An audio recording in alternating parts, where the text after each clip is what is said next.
If you'd asked me, again, 4 years ago, if I thought I'd be responsible for the manufacture of, very large amounts of LSD, I would have said probably no. That does not seem likely where my career path is headed.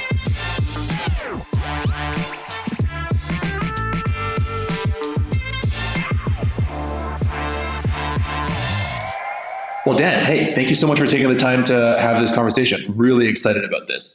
For the listeners, Dan is the Chief Medical Officer over at MindMed, doing some incredible work in psychedelic research. He also teaches at Tufts in his spare time and has founded a few companies all at the intersection of next generation medicine and mental health and neuroscience. So I've been keen to have this conversation for quite some time. Dan, thank you for being on the show. Yeah, it's great to be here. And thanks for that comprehensive introduction. It's always funny to hear other people walk through some of the things you've done. Totally. But we're going to ask you to walk through some of the things you've done in just a minute. If you give us maybe a thumbnail sketch of your career and how you ended up where you are today, but we'd love to kind of start there. Yeah. My primary training is psychiatry. And I've tried to keep that as my orientation as I've done everything else I've worked on. I take a broad view of psychiatry. I think that psychiatry has often been sort of limited in its scope to some extent, and particularly in the current era, psychiatry can be largely seen as sort of pill pushing and prescribing SRIs and things like this. And so I've tried to take a broader view of the role that psychiatry can have both in the world, but also in individual patients' lives. That no matter what someone is suffering from, their experience of that suffering is mediated by their experience, by their brain, by the things that psychiatry is interested in. And so that's always been where I've tried to be oriented. I'm also trained in addictions. So I'm an addiction doc and trained in clinical informatics, which is the use of computers in medicine. It kind of grew out of the early growth of electronic health records and electronic decision support tools and things like this, and is now a full medical field with departments around the country and its own board certification. So the intersection of psychiatry and technology has been an area where I've also been focused. Yeah, absolutely. And maybe take us on a bit of a journey through your career here. How has the kind of state of the art evolved as you see it, as far as psychiatry, addiction, and treating mental health? Yeah, it depends how far back you want to go to answer the question about the evolution of psychiatry. Some might say that the de-evolution of psychiatry. Sure. When we think about early thinkers, the early almost philosophers of psychiatry, you think back to people like Freud and Jung and other early psychoanalysts. Also think about people like Kraepelin and Jaspers and early phenomenological observers of how people with mental illness are, how they feel, what they do, how they trend over time. Psychiatry has this incredibly rich history, and the modern version of psychiatry, even to some extent, modern popular culture tells us we're supposed to ignore that history. Freud was wrong about almost everything, and I don't think that's true at all. I think that many of the observations from the beginning of modern psychiatry bring a lot of value forward into understanding people. At the same time, we've seen a growth of attention to neuroscience and neuroscientific techniques, things like fMRI and EEG, which, while incredibly interesting, often don't provide us a ton of value in the clinical space. So we've got these old tools that may be really valuable being sort of denigrated, and these new techniques that may someday bring us more value clinically being elevated. And a lot of that comes from this transition of psychiatrists being providers of dynamic psychotherapies to psychiatrists being sort of relegated to the prescriber role. And that's largely speaking in payer spaces, right? So in environments where the patient's care is being funded by a third-party payer, generally you're going to not be able to access, say, a psychotherapist who is trained as a psychiatrist. You might be able to access a psychotherapist who's trained to a master's level. And then the psychiatrist role becomes a brief med management visit because that's how the payer dynamics work best. So the last 30 or so years of psychiatry, the SRI era, we've seen this increasing trend toward psychiatry that seems more oriented towards symptom suppression than it does toward expansion of capacity and thinking about how one lives their best life. Something like CBT, cognitive behavioral therapy, that's been sort of elevated as the evidence-based psychotherapy. Well, it's not really about expansiveness. It's not about finding yourself. It's not about knowing yourself better. It's about using thoughts to suppress feelings. And that works to some extent, but that doesn't reach the full capacity of what something like psychotherapy can do. Similarly, SRIs, which I never want to focus only on the negatives of an intervention, because there are hundreds of thousands, if not millions, of people who've benefited, some enormously, from SRIs.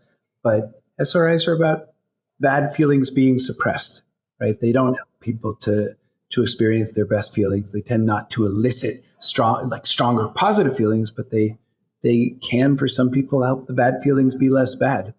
And so what we're entering now with the drug I'm working on, one of the drugs I'm working on, and drugs that others are working on, are drugs that maybe have more of an autotherapeutic mechanism, where the acute experience that one feels from these drugs may be more akin to what someone gets from really good psychotherapy in terms of the changes that it can help induce in a person.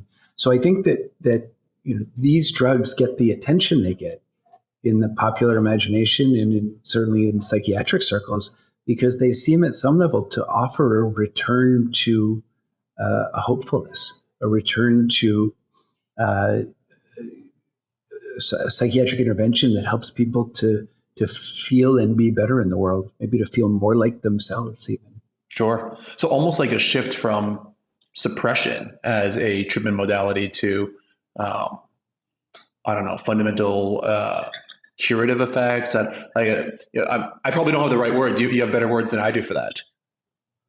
We talk about this all the time, that in the current era of psychiatry, the idea of cure has almost been discarded. And now there's language always creates difficulties, because when we have uncomfortable things in society, we try to come up with words that make them less uncomfortable. So you'll notice that just in your lifetime, the good word for something uncomfortable becomes the bad word. And then we need a new good word. And pretty soon that good word becomes the bad word. And in psychodynamic psychiatry, we call that the euphemism treadmill, which is that, and it's actually it's an interesting mirror of an internal process. So, I talked about Freud and psychodynamics, and we have defensive mechanisms, right? We employ defensive mechanisms to protect ourselves. And that's probably good, right? The world can be dangerous. Other people can be hurtful. We probably need defenses. The trouble comes when we bring defenses, often that we learn when we're very young, forward into adult life and apply them maybe inappropriately, or apply them in situations where they don't accomplish the protective effect that they set out to accomplish, but do something that's deleterious. And what ends up behind those defenses, the thing that is repressed or suppressed or put away in one way or another, is still there. It just comes out in strange ways, right? It emerges. The repressed always returns. Right? Freud pointed that out to us. And so when something is repressed, it's not really gone. And so the mirror to that is when we have something in society. The other day I was teaching residents, and I talked about the fact that we have homeless people, right? And in healthcare circles, the word for homeless people has gone through like 3 or 4 iterations. Unhoused, undomiciled. There's always the word du jour, because we change the word to try to make the thing feel better. But the thing that feels bad is that we let people live in poverty on our streets, and calling them something different doesn't actually change that. That's something we've tried to repress, and these folks still exist. They still come into ERs. Changing the word for them every year or two doesn't actually make the situation any better, right? So the word becomes bad. You can't ever have a good word for something that persists when the bad thing is still there, when the thing that makes us uncomfortable is still there. Yeah. Well, Dan, I want to pull on a thread that you just you left out there, which was almost looking to the future a little bit, right? You mentioned that one of the drugs you work with in this kind of domain of psychedelic assisted therapies. Maybe tell me a little bit more about what got you so excited about this as a path. Yeah, I mean, it's. I'm very excited about it now. And I hope that comes through. Yeah. This isn't where I was even 4 years ago. Okay. If you'd asked me again 4 years ago if I thought I'd be, manufacturing, or not directly manufacturing, but in part responsible for the manufacture of, very large amounts of LSD, I would have said probably no. That does not seem likely where my career path is headed. And I developed shortly after my training in psychiatry. I kept a faculty role at Tufts in the School of Medicine there, but I also started working at Pfizer, developing psychiatry drugs there. And so I got trained in and learned the sort of processes, procedures, and the art of drug development. Pfizer subsequently left psychiatry and wasn't developing psychiatry drugs anymore. And I stuck around and worked on something called digital medicine at Pfizer. We built out this concept of digital medicine there. Eventually, when I left Pfizer, I started creating companies of different sorts of types, but digital therapeutics and digital measurement companies, continued to do some consulting into pharma, and then encountered MindMed through a psychiatrist friend who introduced me to the CEO. It turned out someone who I'd known many years earlier in a very different context. And ultimately, MindMed acquired this company, Health Mode, that I had built. And that put me, until that acquisition, I had been sort of on the sidelines. I'd been looking inward curiously, watching the companies in the space do their work, and very interested in the potential of these drugs and the way people were talking about the sort of academic studies that had recently started cropping up. But I was as outside of it as anybody else, and just sort of, casually curious and interested and excited about the potential. When I joined the company as chief medical officer, that put me in sort of fully in the pool, as it were. Jumped in with both feet, and since that time, my enthusiasm for and hope for the class has only grown. So the inside view of these things, public companies, so the inside view and the outside view are pretty similar. We have to disclose just about everything, but particularly with our phase 2 data, my sense of the potential for these drugs, and for this drug in particular, for MM120, which is LSD, has only grown. Yeah. And was there like an aha moment once you got on the inside there? Like, what was the realization or turning point for you? Anytime you run a blinded study and you don't know what the results are going to be till you know what the results are going to be.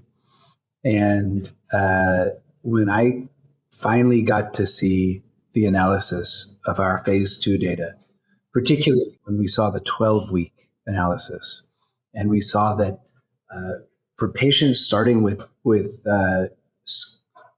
we call the Hamilton Anxiety Scale, their HAM-A scores with a mean of 30. We started with people, and that if you don't know that scale, which is reasonable for most people not to know that scale, 30 is well in the category of severe. So this is this sickest folks with a GAD. And when I saw that 12 weeks after a single dose of MM120 with no concurrent psychotherapy and as a monotherapy, so we took people off their background drugs, just a single dose of this drug put 48% of patients in remission 12 weeks later. That all of my hope and belief that this would probably work played out. And data like those just change your whole vantage on the thing. And it's let us move forward towards phase 3 with real confidence in what this drug is capable of doing. Yeah. And, for the folks at home here, 12-week, 48% total remission, like what do people experience today as status quo? Like what are we comparing this against when you get really Less, excited? a lot, Yeah. a lot less. One way, it's hard to draw comparisons between drugs when you're not testing them head to head. Right. And we, as is standard in drug development, we're not doing drug versus drug testing. We're doing drug versus placebo. And so the drug has to stand on its own. What we can do to compare between studies, so that when you haven't studied a drug in the same study, but drugs have been in other studies, you can calculate something that's called the Cohen's d, which is a standardized effect size in essence.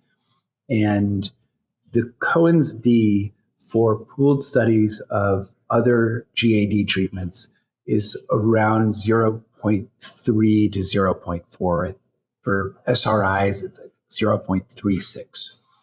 In our study, our phase 2b study, we saw Cohen's d of 0.8. So that's more than double the effect size of current standard of care. Sure. Incredible. Now, maybe we'll get into kind of this territory of potentially spicier questions here, if you don't mind.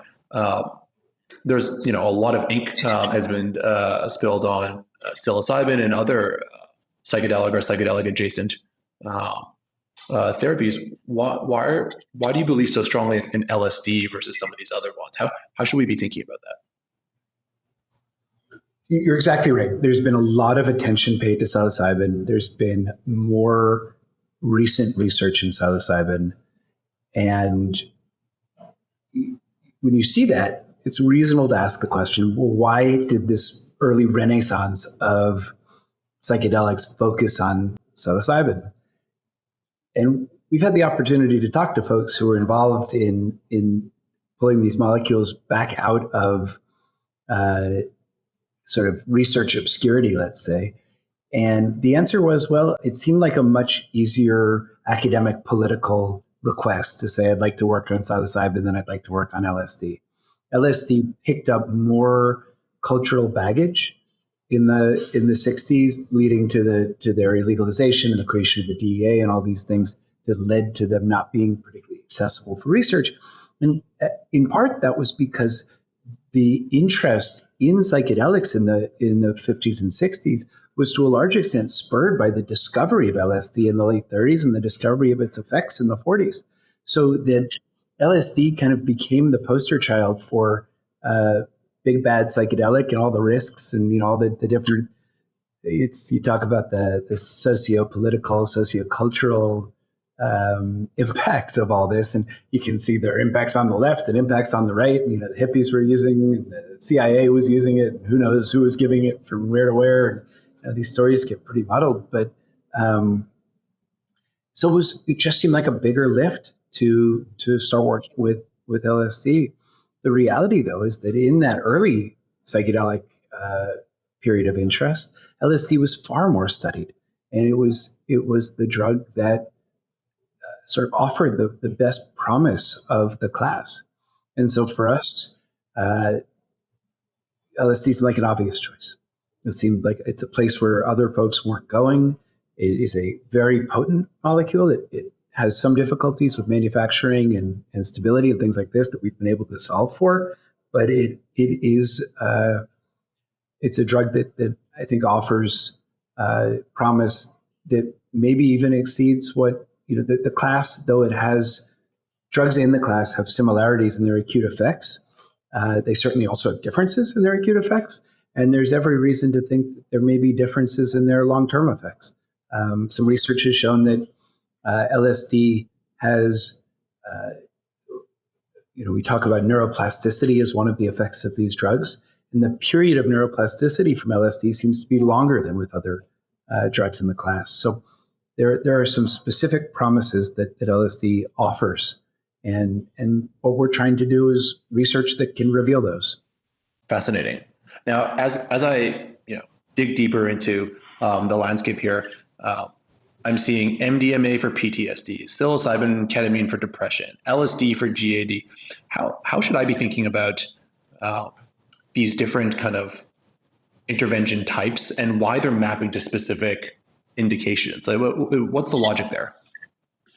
Yeah, you're getting into a really interesting question in this space. And so first, let's step back and say, well, why would we list MDMA, psilocybin, LSD, and ketamine, S-ketamine in even the same list, right? Sure. MDMA is an empathogen or entactogen. Ketamine and S-ketamine are dissociative anesthetics. Now, I mean, I guess we can safely say S-ketamine is an antidepressant, but and then psilocybin and LSD are classic psychedelics. There are other drugs in the class of classical psychedelics like DMT, 5-MeO DMT, mescaline, ayahuasca, classical psychedelic. So the even that class sort of clumping that's happening sort of obfuscates the differences, right? And I said before that even amongst the classic psychedelics, there are differences between them. MDMA specifically is a psychotherapy. The way it's being used in Lycos's development, it's a psychotherapy adjunct. So you take the drug as a way of enhancing the efficacy of psychotherapy. Right? And it's a challenge because now you're studying a combined intervention. The intervention depends on two parts, and those parts connect to one another. Ketamine and S-ketamine do not seem to have their antidepressant effect mediated by the experience. It seems like that's probably more just whatever the receptor-based effect is, it has an antidepressant effect, like an SRI, right? The experience of taking the SRI doesn't mediate its long-term effect. The classic psychedelics seem to have a two-part mechanism. One is mediated by that acute experience, and then there's this downstream neurobiological change that maybe allows for a differential encoding of what happens during the acute experience. Others with classic psychedelics have attempted to accentuate that effect through a program of psychotherapy that involves psychotherapy before the dose, maybe psychotherapy during the dose, psychotherapy after the dose. We didn't do that. We ran much more conventional trials where we just let the drug effect stand on its own and used the folks in the room as safety monitors. Fascinating. Now, there's a few additional threads I want to pull on here. You mentioned neuroplasticity earlier, and I think you're starting to hit on, hey, potentially there being kind of an effect range or time period in which LSD may be more potent here. I've seen you kind of write about and talk about this idea of like neuroplasticity being split into positive plasticity or negative plasticity. How do you even encourage one form or the other? Like how does that even work? All right. I don't think that neuroplasticity on its own has a curative effect. We've known about many psychoactive drugs are neuroplastic. Lithium, for example, promotes neuroplasticity. Us talking depends on neuroplasticity for you to remember anything we talked about. So just the big word neuroplasticity that gets thrown around a little bit loosely, I think, isn't enough to explain kind of anything that's happening here. What seems to be, this is, and again, we've been using SRIs for 30 plus years clinically and 10 more years than that in clinical trials, and we don't know how they work. So when anyone claims to have a thorough understanding at a molecular level of how psychiatry drugs create change, there are a few that we get better than others. So like GABAergic drugs like benzodiazepines, we have pretty good acute understanding of what they do. But when it comes to depression and anxiety, we don't know the mechanism of the diseases. There are clearly multiple diseases. They don't have a single underlying cause, right? So when we hear someone say, well, MDD, the serotonin hypothesis of MDD is wrong, that's kind of silly because if MDD is not one thing, how could there be one molecular hypothesis for what causes it, right? Yeah, that we're going to ever discover a thing, a molecular thing, a neurobiological thing that is the cause of all depression is just a silly idea. So take what I say about mechanisms somewhat as hypothesis, right? And somewhat as my best my best model to describe what I think is happening. Better you than me. So let's go there. Better you than me to hypothesize. So let's go there. Yeah, and it's all models, right? Our way of conceiving of the world is model based. We use language to form models of the world so that we can interact with it in a meaningful way. It's okay that models aren't completely true; they never can be completely true. We don't have access to that reality. Yeah. When we go through development, when we form the defense mechanisms that end up causing us distress in adult life, when elements of our character get encoded in ways that are distressing to us, a lot of that must be encoded in the filters that allow us to translate the world into something understandable to us, right? We exist as a story we tell about ourselves. That story can have distressing elements. Our relationship to the past and the future is based on a linguistic story we tell ourselves. We worry in this way about the future. We look back on the past with regret and call those anxiety and depression. Maybe I tend to think of anxiety as being sort of forward oriented and depression being sort of rearward oriented. There we go.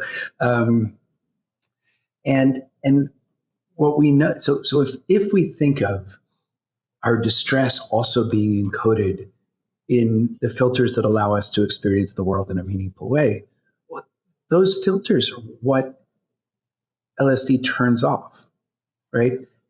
So you can call it the default mode network if you want, right? Because we sort of know from neuroimaging studies that this is the part of the brain that's firing when we're not doing anything, whatever that means. But if you look at enough people trying to not do anything over enough time, eventually you can kind of coalesce onto circuits that seem to be those. I would argue that when we're not doing anything, what we're doing is filtering. We're turning the world into sense. That has to happen all the time. And that's the part of the brain that we know from neuroimaging and that we know from experience that gets turned down, right? So that people under the influence of MM120 or another psychedelic experience a disintegration of the usual models that allow them to organize the world. Things look different, they sound different, senses might get crossed up, but the story starts to not be told in the same way. The story about the world around you, the story about your internal world as well, is told differently. It's told without the usual filtering mechanisms. That experience could be described as quite akin to what happens in long-term psychotherapy. You learn to understand your relationship to yourself and the world around you differently by breaking through those encoded defense mechanisms, the encoded ways you see the world, and seeing the world without them. My sense is that people who have that experience on MM120 or another psychedelic then leave having experienced the world differently. Now, we saw in our study that as soon as the next day, people are statistically and clinically better. So something about that mediates that.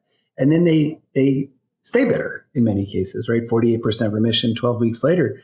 And I think that's because then now we get to this neuroplasticity thing. The parts of the brain where we encode this filtering and the self-story and character and all of the adaptive and maladaptive parts of who we are then is more prone to being modulated. And the modulation ultimately can be the storage of this changed experience, this experience of change that someone had during the session. So that is, so, the most common description of a relatively high dose psychedelic experience is ineffable, unable to be put into words, right? It exists outside of this filtering mechanism that is our linguistic translation into words. And people remember the experience. They encode it in the usual places where we encode episodic memory. But my argument would be that the neuroplasticity allows it to be encoded in parts of the brain usually much less prone to change, and that accounts for a lasting change from the session. Sure. And you also mentioned that you made an intentional decision not to do a drug-assisted therapy version of this kind of treatment. Maybe talk to me a little bit about why this works without any additional kind of prompting or stimulation. How did you land on that? I think that we need to conceive of that as almost a 3-part choice. Okay. One, we're a biotech company. We develop drugs. We don't develop therapies. We don't regulate therapies. The FDA doesn't regulate therapies. Psychotherapy is notoriously really hard to study. It's one of the reasons that CBT thing I said earlier, like CBT is the evidence-based psychotherapy. Well, it's just an easier psychotherapy to study because it's so manualized. So you can standardize it and deliver it in a repeatable way. So introducing psychotherapy into a drug study makes the drug study harder to execute with high fidelity, right? We wanted to demonstrate that this drug has a drug effect independent of some secondary intervention. That's for regulatory reasons. It's much more facile to bring a drug forward that you've introduced as a monotherapy. And then ultimately, it's for commercial reasons, right? And I say commercial, but of course, it's not about necessarily drug sales so much as it is making sure that everyone who could benefit from the drug is able to access it. And the higher the requirement for trained psychotherapy in the environment where the drug is being given, the fewer people will have access to the drug. So that if we can show, and again, I hope it comes through in this conversation, I'm pro psychotherapy. In my clinical practice, I practice almost exclusively, in fact, right now, exclusively psychotherapy. I try to avoid prescribing the currently available drugs to people who don't really, really need them, because I think that psychotherapy is the best tool we have. It's such a good tool that we kept it out of our clinical trials. And we know that in the real world, if we've developed the drug in such a way that it can be given without psychotherapy, then it can also be given with psychotherapy. SRIs work better when people are also getting psychotherapy, right? And so will our drug, but we wanted to be sure that we gave providers the option to do the drug in the way that fits with their practice, and then patients could access the treatment at all, but also access the treatment in such a way that it suits what they want for themselves, and that they can find a good match with a provider who wants to do what, wants to do what the patient wants, the provider wants to do what the provider wants, and that's a good match. So we tried to open up the broadest landscape that the drug could be given in by showing that as a standalone intervention, it's safe and efficacious. Gotcha. So a kind of combination of the practical realities of, or I guess kind of logistical constraints of trying to do research like this, but then kind of married with, again, commercial maybe being a like loaded way to say it, but like the that market access kind of constraints that might be implied by doing research that's combined like this. Yeah, we were trying to be the best scientists we could be, and make sure that the drug had the chance to show what it was capable of. Yeah. And when we think about, you said market access, I think it's critical to point out that we know that people do LSD, right? We know that this is a thing that happens in the world.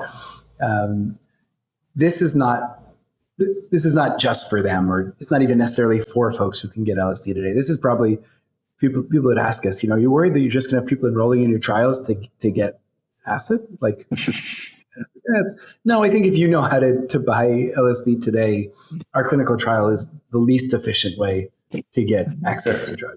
We're going to have people enrolling in our trial because they're profoundly anxious and they want to experience relief.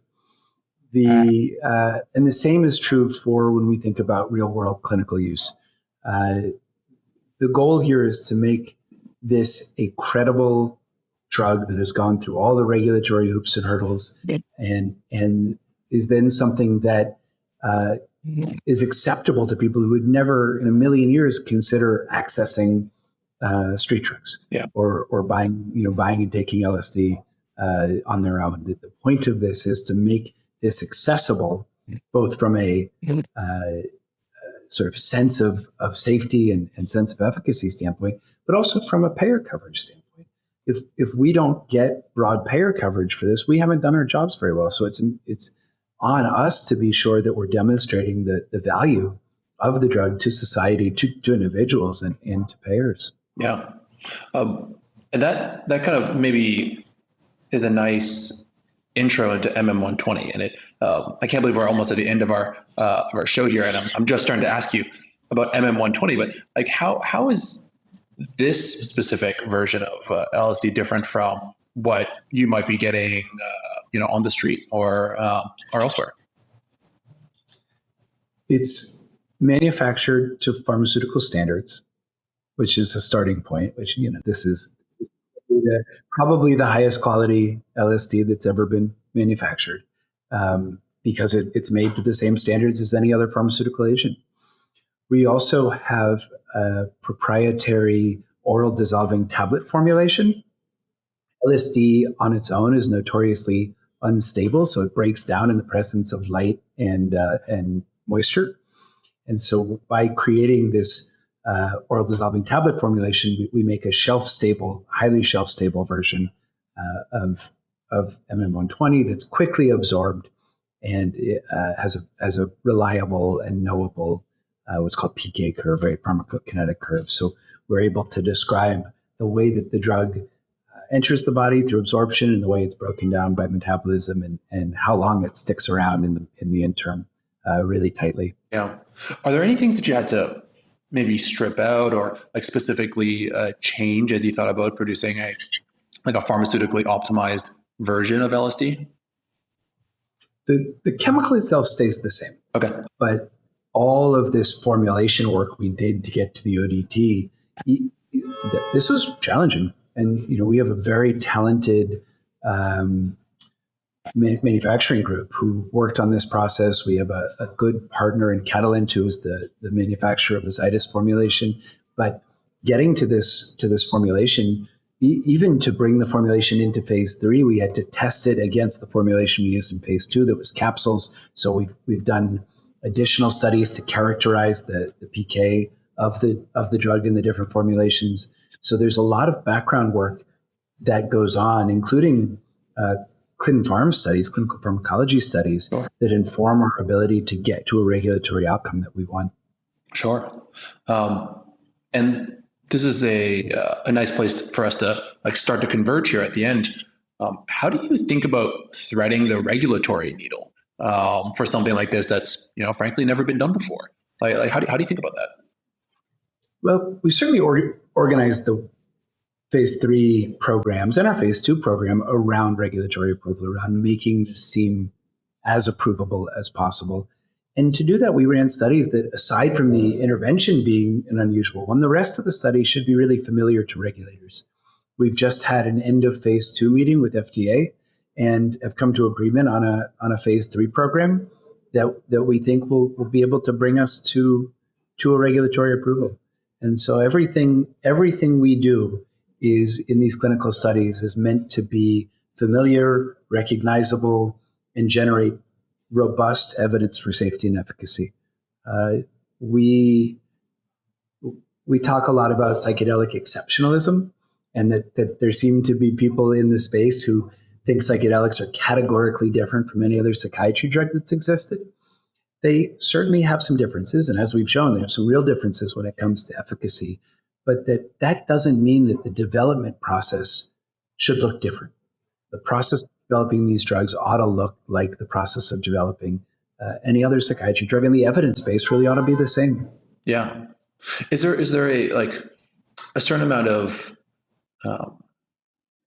expert bias that you need to overcome here? Public bias being one thing, but you're probably also playing to win the hearts and minds of practitioners and the kind of advisory committee as well, right? How do you think about that?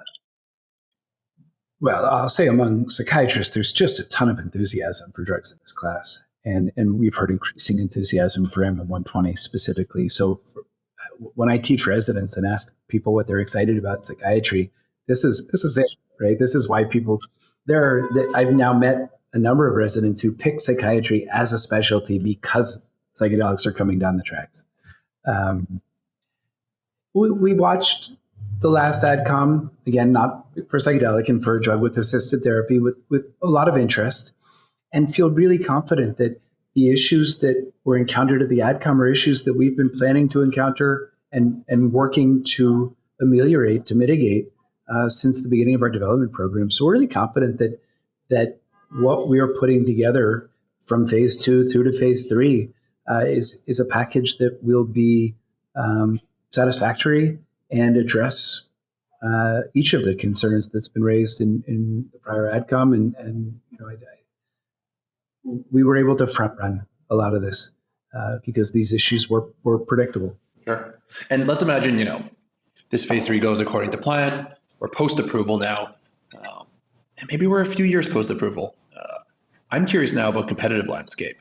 How do you think about that evolving post-approval, assuming you and a lot of the kind of other smart people operating the space kind of figure that out? How do you think about competing post-marketing in a world where all these things are now available against all of these medications? Yeah, I mean, it's not going to be all that many things. There are a few programs working toward development. Many of them with the same psilocybin drug, or similar psilocybin drugs.